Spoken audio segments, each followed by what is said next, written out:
I wanted to measure your success as an employee, what matters most. Welcome to this week's live. Now, last year we made a lot of content, but this year we're going live every single week. We go live every single week? Yeah, dude, that's what we need to do to dominate this industry. Guys, follow us on every social platform, subscribe on YouTube. Now let's get into this week's episode and head into the studio.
What's up, guys? I'm Alex Brown, the sales manager for Mylan Media Co. now, or Mylan Media Company M2. We're finally live underneath the new brand name. I'm excited to, kind of share with you guys what we're doing, the new avenues that we're taking. I'm going to kind of discuss one of those avenues here today. We're going into dominating your SaaS goals in 2025. So today I'm going to walk you through what's working right now and what's not working in SaaS sales, and most importantly, probably what's not going to work in 2025. So if you guys stick around, I might have a little checklist for you guys at the end to take back to your team. And if you have any questions, drop them in the comment section right now. Actually, if you guys wouldn't mind for me, drop your biggest obstacle that you're seeing in your SaaS sales process. Is that your pipeline? Is it demo conversions? Is it decision makers going dark? Whatever it might be, drop it in there and let's see what you guys got. So let's kick it off. I'm going to kind of go into some things. Let's start with the rules of the game in SaaS sales for 2025. Number one, everybody I think out there in SaaS sales is probably realizing that sales cycles are getting a lot longer, especially for those mid-market enterprises. And why is that? They're more decision makers. Gartner reports that the average B2B deal involves 6 to 10 stakeholders. Is that something that you guys are finding pretty similar? That's what I'm finding, especially now that we're going into that technology avenue, that's technology industries. I'm finding that they're, the initial person that's coming in, starting the conversation has 3 or 4 different people that they're reporting to. It's almost like an interview style, when you're going for a job, you get the first, discovery call, the second one's, the next decision maker, the third one's, 4 or 5 decision makers. And when you start getting down in the nitty gritty where they're starting to decide, sometimes you're in a room full of 6 to 10 decision makers that are all stakeholders, that all have different questions, that all have different problems that you're trying to solve. Another thing, buyers are better informed. According to Forrester, 61% of the buyer's journey is complete before they even talk to a salesperson. I know I'm a researcher. Anytime I'm going out there trying to buy something, I'm kind of looking in to kind of see, hey, what's the best? Why is it the best? Is it overpriced? Is it worth the price? I go in and whether it comes to watches that I buy, I like bougie watches. Whether it comes to the boots that I wear, I wear Tecovas. I love high quality, but I'm not willing to pay the price of Lou Casey. I'm wearing a pair of cowboy boots here that, are probably, if you buy Lou Casey's, are probably about $2,000. I spent $500. Quality's the same. Did the research behind it, found that these are good boots and the quality's there. And all buyers are doing that, especially out there in SaaS. There are probably 10 different competitors out there that are, selling the same service that you were trying to sell. And, they're out there getting informed. They're out there doing the research. They're out there asking AI, ChatGPT. They're asking Google, what's the best? What's the best service here? Who gets the best rankings? What are their reviews? They're doing a lot of research before they even come to you. So expect your buyer to be pretty knowledgeable. There is so much more competition. In 2024 alone, over 30,000 new SaaS tools launched globally. Can you believe 30,000 globally? That means no matter what software you are sitting there selling, that there is probably a competitor out there, if not 5 to 10. So making sure that all your marketing is in play, that your marketing's out there, educating the public as to why they should be choosing you, making sure that your ads are out there trying to garner the interest, trying to convince those buyers when they're out there doing the research that you're the best option, that you're worth the price. If you're a higher price, you're worth the price because of quality, because of deliverables, because of X, Y, and Z, whatever it might be. Budgets are tighter. CFOs are asking for proof of ROI up front. The amount of times that I get, what's going to be the ROI? When am I going to be able to see my ROI when I'm going through a discovery call is probably, 6 to 7 out of every 10, the first meeting I'm getting asked ROI, because they are going to have to report to their CFO, to their purchaser, to whoever it might be who is their boss. How long is it going to take me to invest into this and see my ROI? You can't just demo features. You have to sell the impact. You have to sell, hey, they might not see ROI for 4, 5, 6 months, but making sure that you tell them, hey, you might not see ROI for 4, 5, 6 months, but that ROI will 2, 3, 4, 5x, at the end of the year. Making sure that you're selling that impact, why your software needs to be plugged in, why they need to adopt your software, why they should change off of your competitor software to you. The key takeaway is, what worked in 2022 and 2023 is already stale. You need a tighter positioning, shorter sales loops, and much more personalized outreach. You need to be out there making sure that your outreach is very personalized, that it isn't generic, especially with ChatGPT and all these, AI platforms out there. The well-educated decision maker is going to be able to read through that. It's going to read your email and go, nah, this is ChatGPT. This is AI written. AI is there to support you. AI is there to be supplemental. If you are relying too heavily on AI, when it starts to get to the nitty gritty, you will be found out and they will realize that you are not an expert and that you're relying, on AI. All right, going into the next key topic here, Lara. The modern SaaS sales formula. Let's talk about what actually works in SaaS sales today.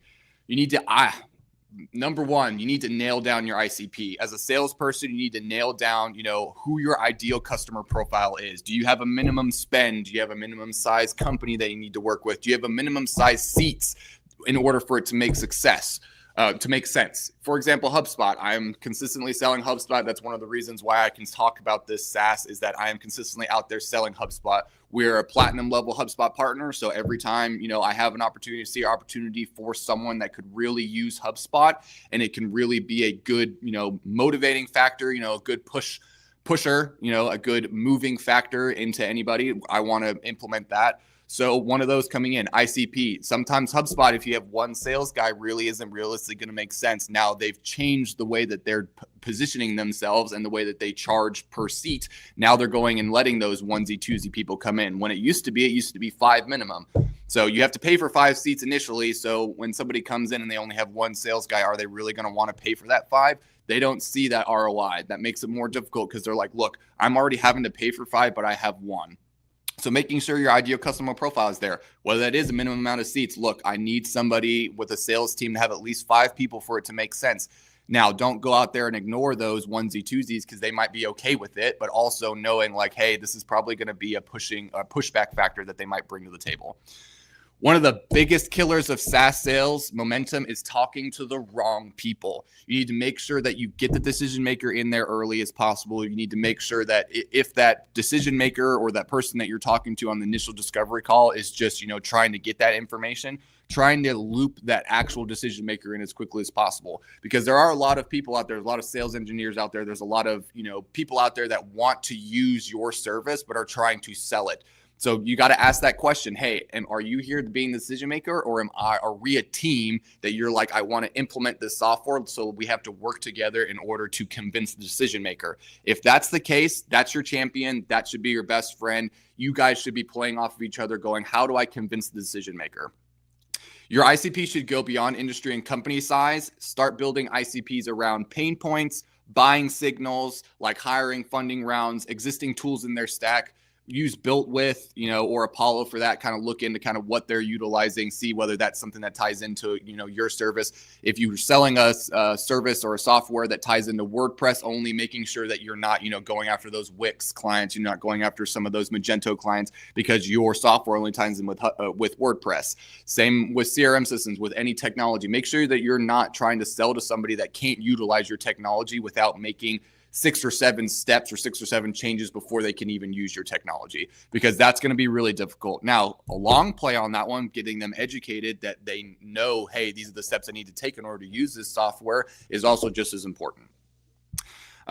Pro tip here, make sure you're updating your ICP about every 6 months. The SaaS market moves and evolves really fast. So we all know your product offerings could be changing every 6 months. You could have a service that you offered, back in 2024 that was taking off, that was really dominating the space, that now isn't really dominating the space anymore because, it's already stale. So now you need to change your ICP. You need to make sure you're not going after those same people, that you're actually going, okay, look, I've looked into it. This is the person that is going to be able to utilize my software and to the maximum extent and really see the benefit.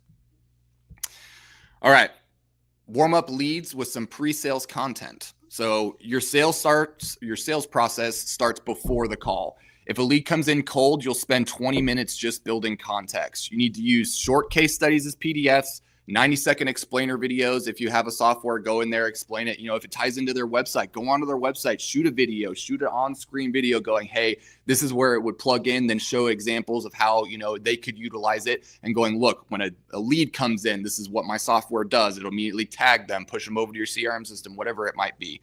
ROI calculators, especially for B2B SaaS with measurable impacts, a ROI calculator is really handy. It's just kind of one of those things. We know it's not 100% accurate. We know that there's probably, some percentage in there of change or some percentage of error in there. But having an ROI calculator that is at least, 90% of the way there when someone's in there, typing in their information, really useful, because it'll also qualify your clients initially. If you have some qualifying questions that you need to do, that your sales team can then go, this is worth my time. These guys are not worth my time. You're warming up them. They're interested in what you have to offer, and they're trying to see, if I input this amount of money, what am I going to get back? And interactive product tours. If you have that opportunity, if you have those guys that are able to sit there and kind of customize a product tour, we have a client of ours that has a 3D or a, those apartment tours where you go in, you click, you can see their whole process. You can see each one of their machines. You're walking through their showroom. You can stand in front of the machine, look at it, click on it, what they have to offer. Software, same thing. Get them to have some sort of demo they can click on. Get them to have like some sort of free trial maybe that you want to get them in so that they can demo the platform and kind of really see what you have to offer for them. Going into some personalized outreach at scale. Spray and pray emails don't cut it anymore. I mean, I feel like we all know that, if you're sitting out there sending and praying and spraying through emails, we know your open rate is probably under 3%, if not worse. I mean, under 3%, I guess it couldn't get much worse than that, Laura. Could it really? But anyway, the manual outreach, but manual outreach takes too long. So you need to, here's what top SaaS reps are doing.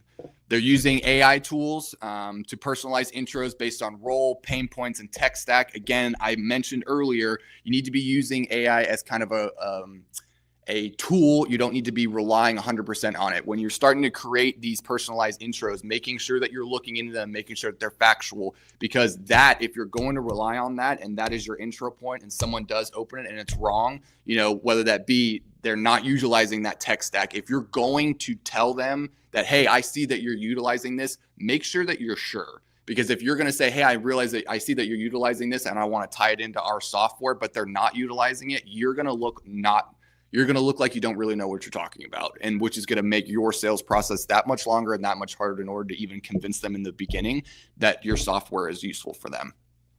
Reference why now. Funding round, new CMO, jobs posting, etc. If you have a software that fits a job posting or replaces a job title or a person within a company, and you see that that's open, that's an opportunity. But you also got to realize that there are some people that want to keep that in-house. So making sure that you're strategic about it, kind of opening up the dialogue, seeing whether, they're dedicated to having that person in-house because of a reason, not overly going and pitching, going, hey, I can replace that for you, blah, blah, blah, blah, because they probably get 15 or 20 of those coming from your competitors probably every day. So making sure that you're showing them why it is a better decision to go with your software versus hiring someone. Is that cost? Is it the fact that they would have to hire 4 or 5 people in order to do what your software does? Whatever that might be.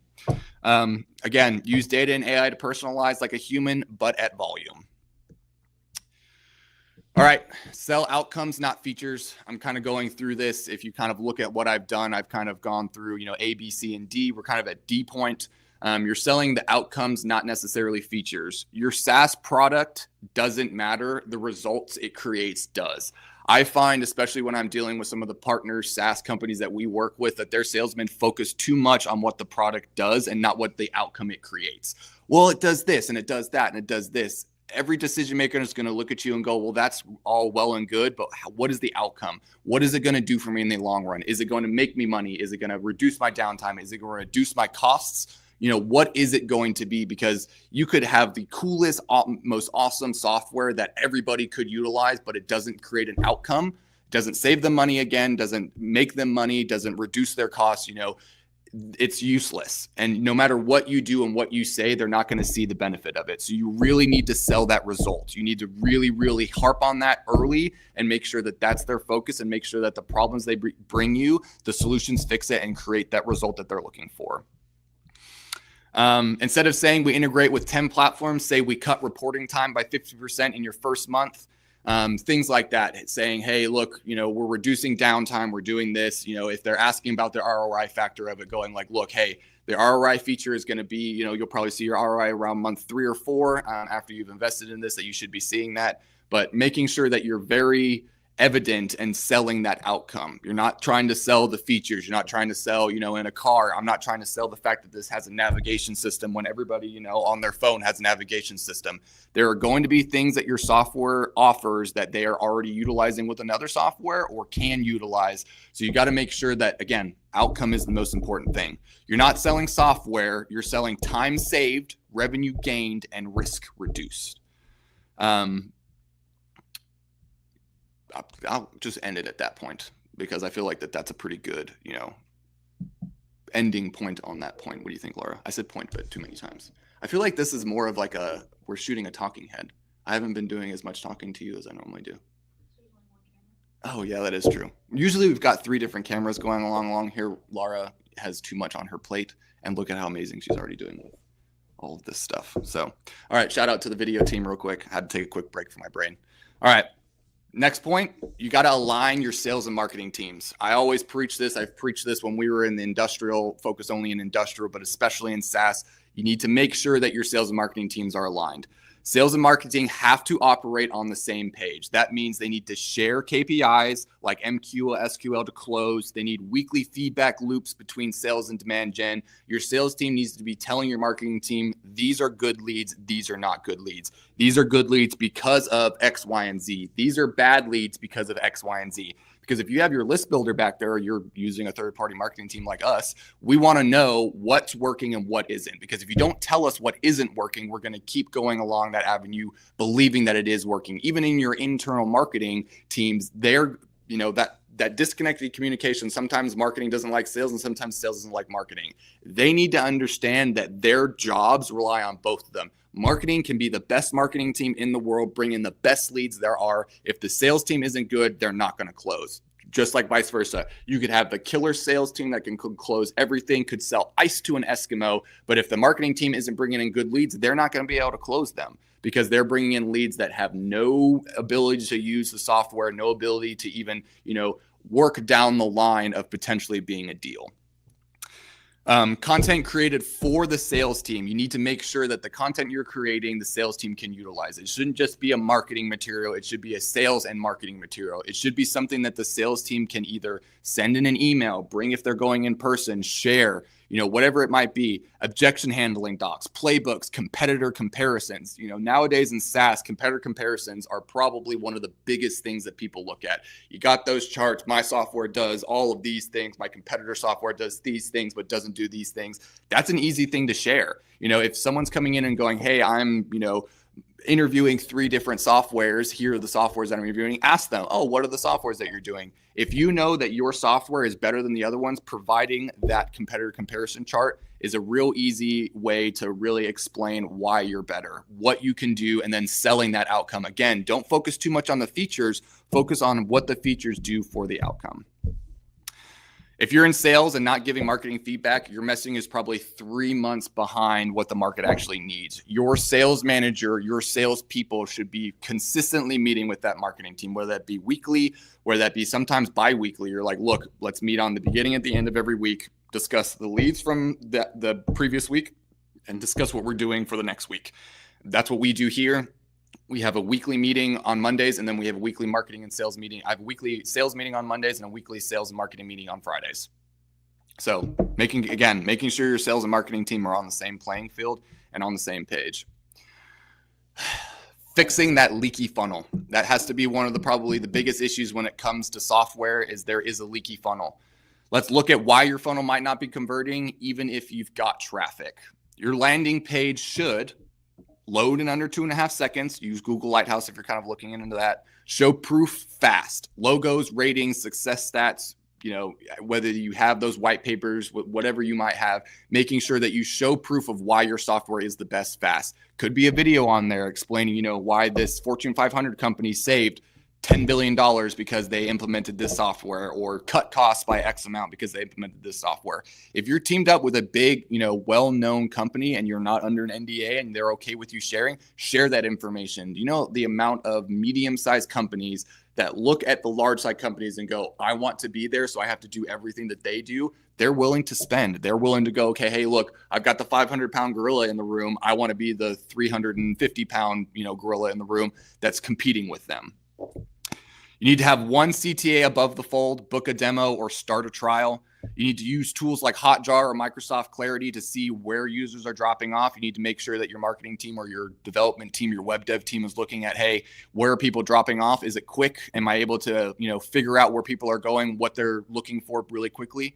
And then don't wait for demo to sell value. Show it on the homepage. Don't wait for that demo in order to be able to show that value. Show the value on the homepage. So maybe you can skip that demo process and go right into the sale, because sometimes the demo process in and of itself is just a research fact finding. They need to look and see whether this is actually going to work. So you can negate that whole demo feature if you have enough information out there, and there will still be people that will want that demo. So don't poo-poo them, but you can negate that demo feat or that demo aspect of it if you have that value on the homepage.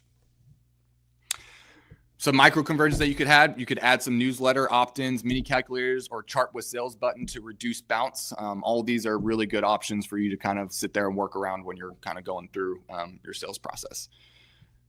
Let me see, Laura, how much more do we have? Oh, we're almost done here. I've got 2 more points after this one. Okay, going into my 5th point, key SaaS sales metrics to watch. Let's talk about the KPIs that actually matter in 2025. You need to track demo to close rates, shows how well you're qualifying and presenting value. Your sales cycle length, watch for bloated sales cycles and lost momentum. Pipeline velocity, how fast are deals moving through the pipeline? Are your average deal cycle might be 6 to 8 weeks. Is it taking longer now? Is it taking shorter now? Why is that? Is the market moving faster? Are people wanting this kind of software more, whatever it might be? MQL to SQL conversions, is your lead gen quality or fluff? If you're looking through there and you have, 2-3x the MQLs that you have SQLs, that's fluff. Every time a marketing qualified lead comes in, I'd say about 90 to 95% of the time it turns into a sales qualified lead when I'm brought it from my marketing team. If it isn't around that mark, you need to really take a look at what your marketing team is doing. And again, align your sales and marketing team on the same page. If you have too many MQLs and not enough SQLs, there is an issue going on with your marketing team. They might not know what your ICP is. They might be advertising to the wrong decision makers, whatever that might be. Average deal size. Are upsells and cross-sell motions working? Is your account management team trained to do the cross-sells? If they're not trained to do the cross-sells, is your sales team going in there and maintaining that relationship in order to keep that cross-sell opportunity active? Cross-sells and software, we all know, are probably one of the biggest things to keep a customer and increase their lifetime value. Track weekly as well, not quarterly. We're an EOS platform company here, and that's how we run our leadership team. Use HubSpot or Salesforce or whatever CRM system that you have, dashboards to monitor trends. That's going to be the easiest way for your sales manager, you as a sales manager out there, to open up and really go, okay, what's my big picture right now? Where are we? What's my pipeline look like? And all that kind of stuff. I'm not going to go into giving you a quick story. I wanted to keep this live a little short or a little shorter. I'm trying to keep them at 30 minutes. I know all of you out there probably have a plethora of things to do. And I really appreciate you guys kind of sticking around and watching it. So I'm going to give you one last quick thing, and then we'll go on a break. Quick wins to do this week, really quick. Here are 4 things that you could do this week to make an impact. Audit your top 5 sales emails. Improve subject lines, value hook, and the value hook in the first line. Take a look at them. Which are the ones that, even if they are 2 or 3 years old, which are the ones that had the highest impact, highest open rates, highest click rates, highest deal conversion? Take a look at those. They worked for a reason. Maybe you need to change the subject line up to update it. Maybe you need to change some of the content within the email to update it, and then reuse that. That email worked for a reason. Don't leave that email behind. Refresh your ICP. I talked about that earlier. Run a win-loss analysis on your last 20 deals. If you guys haven't addressed or even looked at your ICP in the last 6 to 12 months, this is something you need to do today. This is something you need to really take a look at, take a step back. And even if you need to bring it to your, leadership team going, hey, we need to reevaluate our ICP because there are too many deals that we're losing that they don't fit our ICP. They don't have enough money. They don't use the software that we plug into, whatever that might be. And then sync with marketing. I can't say it enough. Share top objections and ask for matching content. Share the objections with the marketing team so they can create content that makes it so those objections are not objections anymore. That they're just, oh, this is an objection of mine, but your software solves this problem. So those are 4 quick things you can do this week to make an impact. I don't know if you can still hear me, but you just can't see me. We're coming back. Make funny faces before I go on. Are we back? You can see my pretty face now. All right. We're going to go on a quick break. We're going to show you a really cool little hype video that we have since we're Milan Media Co. now that the awesome video team created. And I'll see you here for the live Q&A here after that.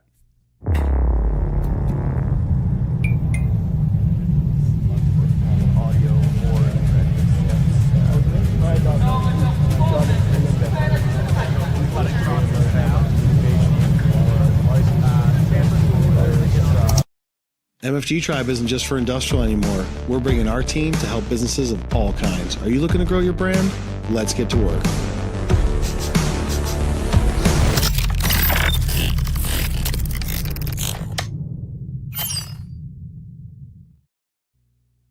What did y'all think? Are y'all as hyped as I am? I'm so stoked. Everybody in the team is stoked. We're going after new verticals. We still have that manufacturing focus. We always will. Everybody that knows Kyle comes from that manufacturing background, but we wanted to grow. We have people here that are very smart and really, industry leaders when it comes to the marketing space, and they wanted to go after different target markets. And we have a great CEO that was willing to, expand the market, and we're very excited, and we look forward to doing business with you guys in the future. So I'm gonna go into the Q&A. I know that Tim's probably the only one that put a question in there, so I really appreciate it, Tim. So let's hear what you got. If you're new to sales and SaaS, what is the #1 thing to remember? Relationship building is still important. Everybody thinks that software is one of those that you don't need to be building that relationship. It's too quick. It's very transactional. You need to understand that, especially in today's generation or today's day and age with AI selling, that personability factor is still so important. Even if you're only selling $1,000 a month, SaaS platform, you're out there like my customer is only $1,000. That can sit there and actually be a really good opportunity to develop that relationship. You never know how much bigger they can get. If your software is out there to grow companies, you can grow that $1,000 a month client to a 5, 10, 15, 20, even bigger if your software is out there growing them. So making sure that personability factor is still there, that relationship factor is still there. I feel like every sales in the world has that. When you get to B2C, it gets a little bit less personable, but everybody wants that personability. Everybody wants that solution base. I said it earlier, don't sell the features, sell the solutions. So in every sale, again, software, relationship, and solution. That would be it. Tim put another question, but he also put a funny comment of a reminder. The microphone is attached to the table. He said, "Stop tapping the table." Sorry, I take after. I watch The Office. If anybody watches The Office, and the Dwight Schrute, when he's sitting there banging around, I sometimes do that. So maybe I should stop. I'm gonna just put my hands really. I couldn't notice because I can hear it in real life, and so I didn't notice it was coming through on the microphone. Yeah, we need to figure out. Maybe I need one of those like by itself ones that's over here, so it doesn't do something. But yeah, we'll figure that. Yeah, put it on a tripod. Top tip for someone that's experienced in sales but pivoting to SaaS. Top tip. SaaS is a space. SaaS is one of those spaces that you're probably going to hear way more no's even than any other space. So making sure that you understand that no's are a learning process. No's, again, are not no's forever. You really need to take into consideration, look, I'm selling a solution. If the solution doesn't quite fit what they're looking into now, I can't take that too personally.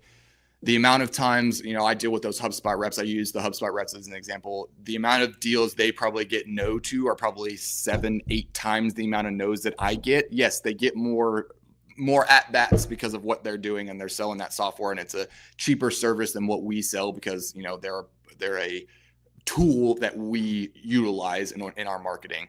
So making sure, again, I've talked about it in the past, making sure you have that ability to step away, take those losses, don't take them personally, take them as a learning experience, and go back in there. Don't get depressed. Don't get, I don't know what else to say. Don't get down on yourself. You really need to know why you're doing it. And if you're pivoting, I need to learn. Learning is a very large aspect of it too. You need to understand what the service that you're trying to sell, software trying to sell, and what they are trying to solve. That's really the biggest, thing that I would say. I know that was a long way around it, Tim, but keep positive is probably the 3 things or the 3 words. Keep it positive. Well, that's all we got here. I kept it at 34 minutes. I did it again, Laura. I kept it at 34 minutes. I think that's one of my shortest lives. I'm going to try and keep my lives this short because I feel like it'll keep you guys around more and try and jam-pack that information into as quick a time as possible. For you guys out there following along, thank you so much. If you guys aren't, make sure to follow us at Mylan Media Co. on YouTube. At any podcast platform that you have out there, you can listen to us. The podcast is going to be renamed, according to Laura. Your Marketing Sucks with Kyle Mylan. So that's going to be the new podcast. I've got Andrew staring behind me right now eating a cheese stick, which is very interesting. But guys, I really appreciate it. If you guys have any questions, any concerns or anything like that, don't hesitate to shoot me over an email or a LinkedIn message. Alex@mylanmediaco.com. If you want to shoot me that email. If you have any questions, you want me to kind of take a look at what you guys are doing, shoot me a message. I'd be more than willing to kind of take a look at what you guys are doing and see what, you could be doing better. But thanks guys again. We'll catch you on the next one.